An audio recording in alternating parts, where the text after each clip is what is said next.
Not only is CD Lamb one of my favorite fantasy wide receivers in 2021, his quarterback, Dak Prescott, and CD Lamb, my favorite quarterback wide receiver stack in best ball in 2021.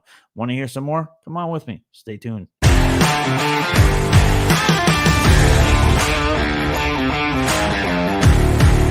What's going on, everybody? Yes, my name is Michael Hoff. This is Team Riser Full, and these are 7 of my favorite quarterback wide receiver stacks in best ball this year. First up, of course, as I mentioned before the intro, Dak Prescott and CD Lamb. Dak Prescott goes off the board as the 5th quarterback, CD Lamb, the 12th wide receiver. CD Lamb is a player who finished second on his team in receptions, in receiving yards, and actually in total touchdowns. He finished first.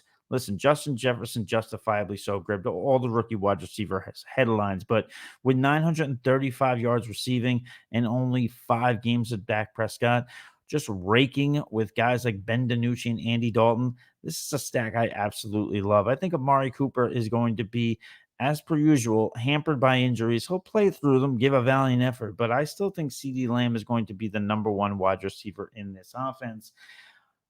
Those targets, by the way, by CD Lamb on those 5 games in which Dak Prescott was under center before he was injured: 6, 9, 7, 7, and 11. I love me some CD Lamb. He's looking good in camp.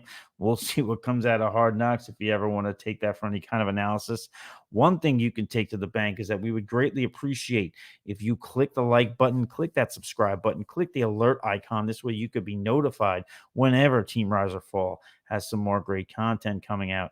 Next up on the docket, I can't go any further into a quarterback or wide receiver stack video without mentioning, yes, the Kansas City Chiefs and Pat Mahomes and Tyreek Hill, both going off the board respectively as the first in their position. Listen, this is a steep price you're paying in best ball. You guys know how it goes in these drafts. You want to get some running backs, I understand it, but 64 touchdown passes by Pat Mahomes over the last 2 seasons. There is Travis Kelce and there is Tyreek Hill. And then there are a bunch of other players eating some scraps. Tyreek Hill is a phenomenal wide receiver, extremely productive. You're talking about one of the best tandems in all of football for the last few years.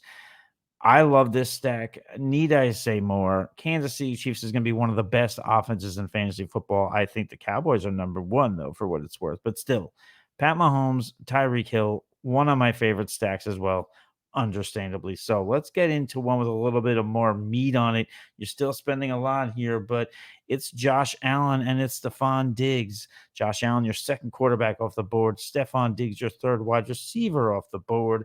Listen, Brian Dable is going to continue to throw the ball until he gets a head coaching job. The pass ratio for the Buffalo Bills in 2019, 52.5. In 2020, it was 59.2. And that led Stefon Diggs to lead the league with 1,535 receiving yards. Josh Allen, of course, need I say more, finishes one of the best fantasy football quarterbacks, and his emergence as a top-tier quarterback and the trade of Stefon Diggs from the Minnesota Vikings, who we'll get to in a second, is what I like to refer to as a fantasy football perfect storm. So I think that you can lock up Josh Allen, you can lock up Stefon Diggs. Again, you're probably paying a steep price here as well, but again, Brian Dable is going to continue to throw this ball. There are running backs in house like Zach Moss and Devin Singletary, but not guys that are really going to command carries like they would, say, Ezekiel Elliott with the Dallas Cowboys, whom we mentioned. So this is a stack I truly believe in. Emmanuel Sanders, Cole Beasley, Stephon Diggs is the alpha dog there in Buffalo. We all know this. So that's a stack I'm all about all day long. Another stack I like is Kirk Cousins and Justin Jefferson. Now, Kirk Cousins, I just spoke about Pat Mahomes. I just spoke about Josh Allen. Now I'm going to Kirk Cousins. Yeah, I'm going to Kirk Cousins. 15th quarterback off the board. Justin Jefferson, your 7th wide receiver. Kirk Cousins was one of 6 quarterbacks with 35 or more touchdown passes last year. One of 6. Yeah, and you're not spending a lot on him. Again, he's one of the later quarterbacks going off the board there. So I would lock him up, 15th quarterback off the board. Make no mistake, Adam Thielen is a very consistent wide receiver there in Minnesota, probably one of the more consistent wide receivers in football. But to me, Justin Jefferson is the home run hitter in that offense.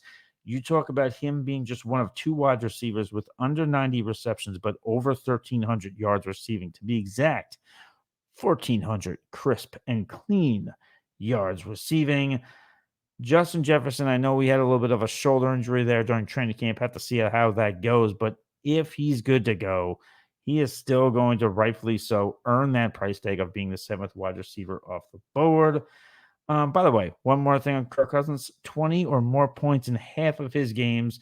Also, 8 games with 3 or more touchdown passes. So I get it. The name doesn't seem sexy enough to you, but trust me, there is fantasy production to be had there. You want me to go a little bit deeper? Fine, I'll go deeper. How about a little Derek Carr and Henry Ruggs? Viva Las Vegas. Derek Carr going off the board as the 22nd quarterback. Henry Ruggs, your 53rd wide receiver. Now, this was a stat I found interesting. Last season, on top of Derek Carr throwing 27 touchdown passes, the Raiders were third in big plays of 25 yards or more with 40 plays. So now you're taking that, you're taking Henry Ruggs, who I get it. He's coming off of a bit of a down rookie year, especially for where he was drafted ahead of some of the names that he was drafted ahead of. 452 yards receiving. He'll always be credited with the catch for the touchdown there that would ultimately keep Trevor Lawrence away from the New York Jets. But listen, all seriousness, Henry Ruggs put on 18 pounds during the offseason. We understand that's healthy weight, trying to get big and bulky to try and take on those defenders a little bit better. People always like to hear that. Then you get Vic Tavur of The Athletic, who has stated that he believes Ruggs is one wide receiver that we can lock in for a bunch of targets in 2021. So you're talking about a team that finished third in big pass plays of 25 yards or more, and a wide receiver that has put on the weight, kept himself committed during the offseason, and they believe that he's going to be one who's going to get a lot of targets. Sign me up. Again, not a sexy bunch, but I gave you some of the heavy hitters early on. We got to get through the rest of it. Now let's go, though, back to the NFC.